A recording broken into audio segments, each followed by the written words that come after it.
Hi there, I thought I'd do a small example here of how I do feathers, since I've had several questions asked, and as an example I thought I would use the hawk that I did recently and just show you what techniques I use for 2 or 3 different types of feather on this particular reference. So I'll start off with some of the feathers around the head, and this is just a small spear shader. I tend to use the tip or the side of the spear shader. So for this example I will start off at the bottom of the feather to give me some dark shading at the bottom, and all I'm using is very small strokes, starting slowly at the bottom and then speeding up to give me like a graduated shade from the bottom upwards. And already you can see that I have some what look like lines of the feather. I'll call it the individual hairs on the feather. I don't know what they're actually called. I'm just using very slight soft movements. The quicker I go, obviously the lighter the burn will be, which certainly helps in this area. Gradually building up the depth by adding more and more strokes.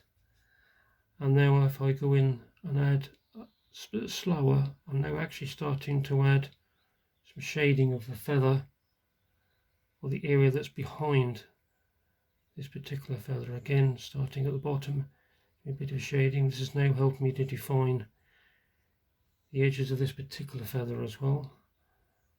Let's give this a bit of a shape. I'm tipping my tip up just a little bit, so I use the very end to give me nice fine lines I'm after. Always just very light touch, slower at the bottom, speeding up as I go out, just drawing out the lines. So you can see we're starting to get the feel of feathers laying one above the other. I'll add a bit more shading down the bottom, not by shading with the tip, but just adding more fine lines, which will help to add with the depth a bit. Tipping up the edge, and you can see we can get these very small hair-like feathers, really, I suppose, the best way to explain it. I'm not following the reference at all here, I'm just putting down an example. You will find, or I find anyway, that as I'm doing things like this, you can get lost too much in the detail of the reference.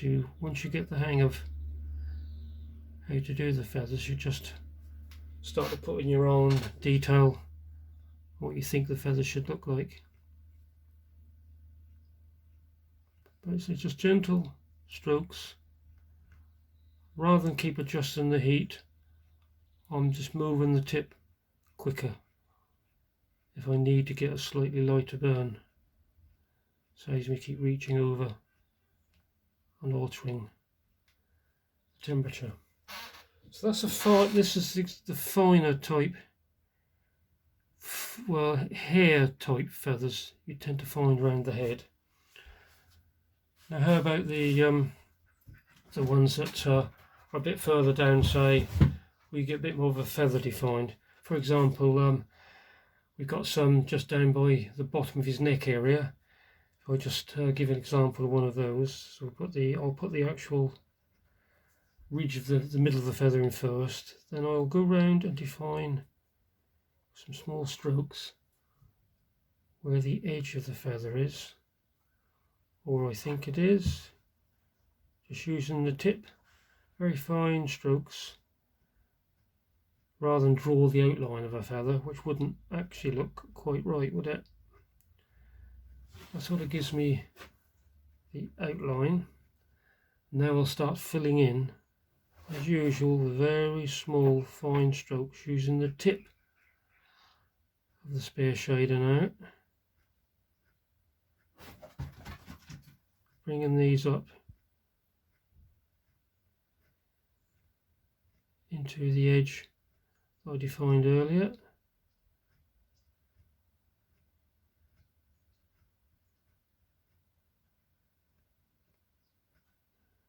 back down towards the base again to give me a bit more shading in that area. As you can see, it starts to add a bit of depth.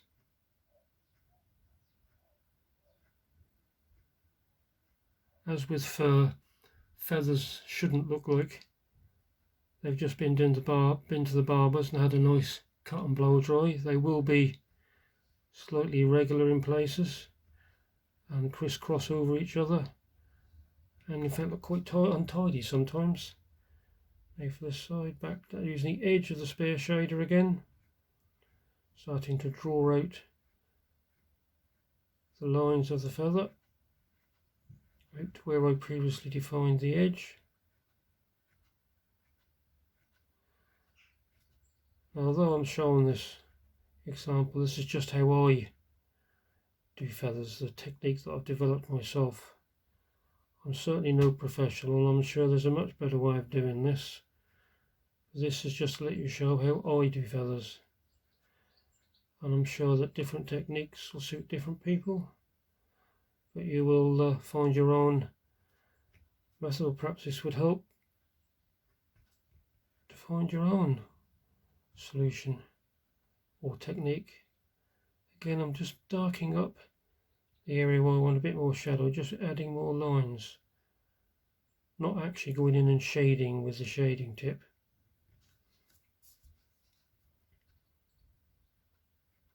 And when we have another feather underneath this feather, you can actually start to define the edges of that feather, which in turn will give you the edge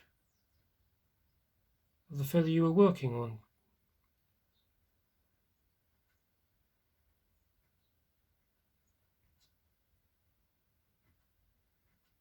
Again, I'm just using very fine lines, going back and forth using more and more fine lines.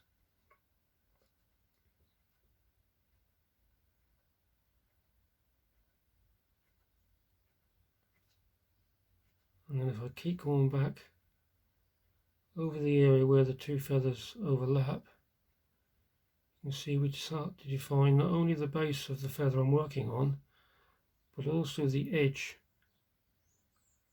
of the other feather.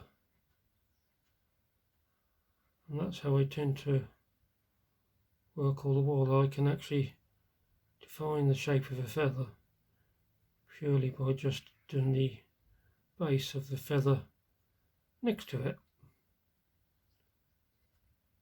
And there, if I do this here as well, start to see now some more of the next feather.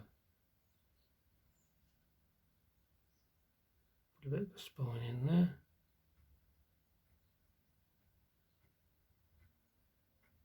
I must say, after doing 16 different birds for this placemat set I've been working on, I don't think I'll be doing any for a while. I think I'll go back to doing furry animals, I think.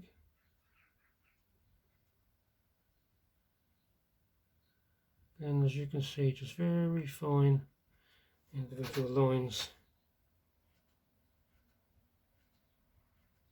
to eventually build up the form of the feather.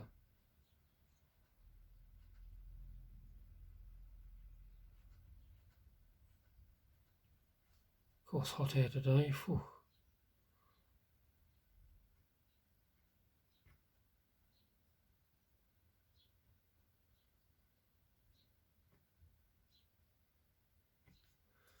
You can start to see, you can get the idea now, hopefully, of how we can actually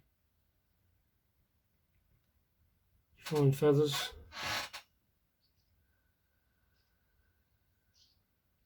I can go back in here now and define a new edge, look, that alters the shape of the previous feather. You can go back in, just redo the edges again, and change the layout of the feathers so they look different. It looks like there's one feather on top of another now, whereas before we just had two.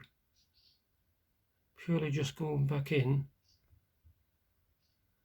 and defining some more edges.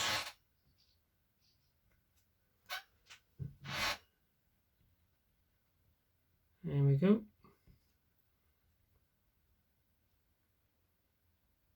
Well, that's two different types of feathers. You can make these ones as large as you like. The other type is the very close flat feathers on the edge of the wing. Now here I decided that the best thing to do there was to define the edge of the feather to give you the shape of the feather form. If you see what I mean, well, first of all I'm using the tip again, and all I'm doing is just making a mark at the start of the shape of my feather. This is the base of feather near the edge of the wing, and I'm just giving myself a little while to build up like her. Let's just take a bit of a shape here. Again, small lines, dark at the base, then at the edge here. No real defined markings to the feather, just shading more than anything. Now the next, if we do another one, so let's do another one here first, next to this one. Very slight gap between the two, so you can see or get the idea that there's more than one feather here. Now then, for the next feather, I start a little way from the edge of these two feathers. And as you can see, by just starting away from the edge, it looks like you've got the edge of the previous feather suddenly appearing. And all I'm doing is just making sure that I start a little way away from the last feather I did. And you can keep doing this to your heart's content, building up whatever shape you want, just making sure I keep a little bit darker at the base. But instead of defining any true shape to the body of the feather, I'm just making sure that I show the edge of the feather. That way we give the impression of feathers. Just go back in and make sure there's some dark at the bottom.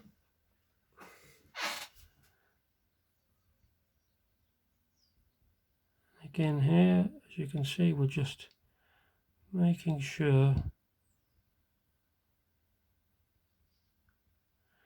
that we leave a bit of gap.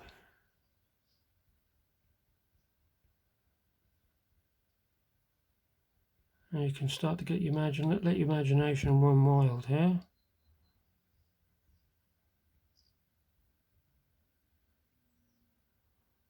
This is how I would do bricks on the house as well.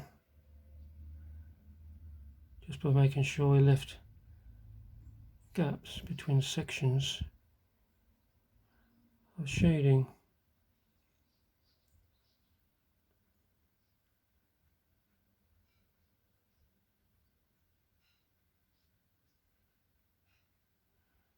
There we go. And then you can actually shade over the top to dull back some of those edges should you need to.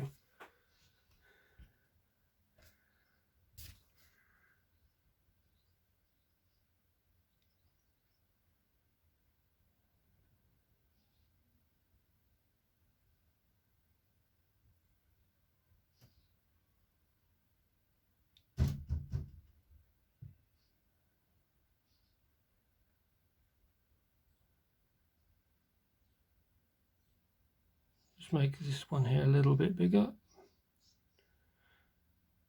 I'm still using single strokes to give me the form and shape that I'm after. But as you can see, it's quite effective just leaving a gap between each of the feathers.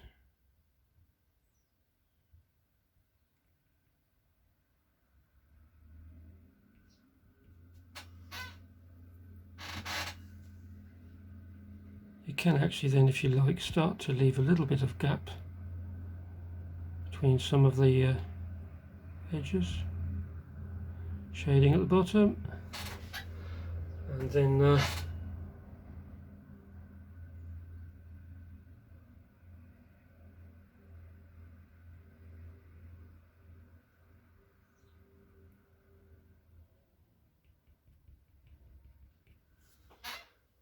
And we'll start to get some resemblance to feathers, more an impressionist view than anything else.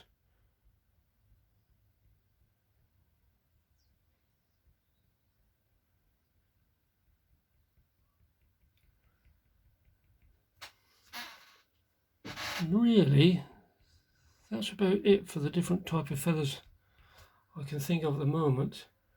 You do sometimes end up with feathers that tend to look a bit like hair, like there's some actually just under his beak. Now really, it's more of just drawing long thin lines like this, just like you would hair really. Going back and forth over the same area to add a bit of shading.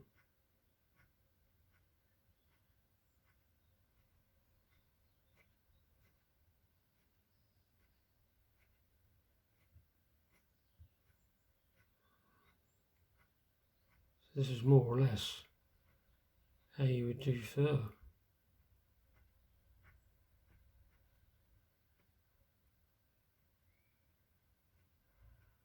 As you can see, that's easy enough.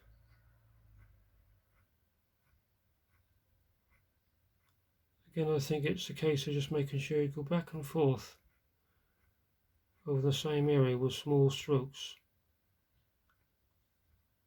to give the effect of the feathers rather than just shade, because then you will build up some depth because of the different strokes on top of each other will add some depth.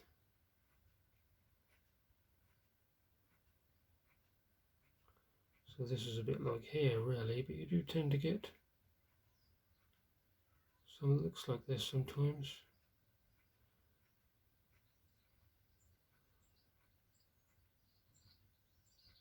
There we go. Well, hopefully that's helped a little bit anyway.